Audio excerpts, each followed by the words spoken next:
Estava Lagoa Infanta, nosso jardim sentada, com ao pente de ouro fino, seus pelos pendava. Botou aos olhos ao mar, viu venir uma nobre armada, capitã que nele aveni, me víncula governava. Dizia-me a capitã dessa bucha nobre armada, se vistes a meu marido na terra que Deus piejava. Anda tanto o cavalheiro naquela terra sagrada. Dizim vós à senhora las senhas que lhe levava. Levava cavalho branco, celindo prata dourada. Na ponta de la solhança, la cruz de Cristo levava. Pelas senhas que me deste, alhava numa estacada.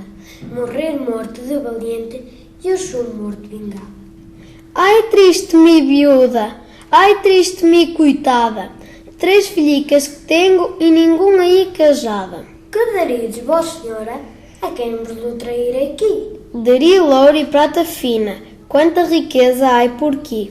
Não quero ouro nem prata, não os quero para mim. Que daredes, mais senhora, a quem vos lo trair aqui? De 3 molinos que tenho, todos 3 te los dava a ti. Um molo ao cravo e la canela, outro molo ao sazeli. Rica farina que fazem, tomara-los ao rei para si. Aos teus molinos, não os quero para mim. Que daredes, mais senhora, a quem vos lo trair aqui? Las telhas do meu telhado, que são de ouro e marfim. Las telhas do teu telhado, não as quero para mim. Que daredes, mais senhora, a quem vos lo trair aqui?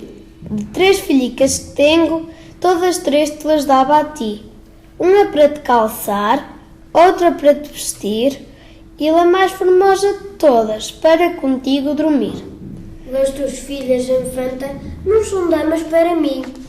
Dá-me outra coisa, senhora, se queres que me traia aqui. Não tenho mais que te dar, nem tu mais que me pedir. Todo nós, senhora amiga, que ainda não te deste a ti. Cavalheiro que tal pede, que tam vilani de si, por meus vilanos arrastrava. Criados, criados, acudi-me agora aqui.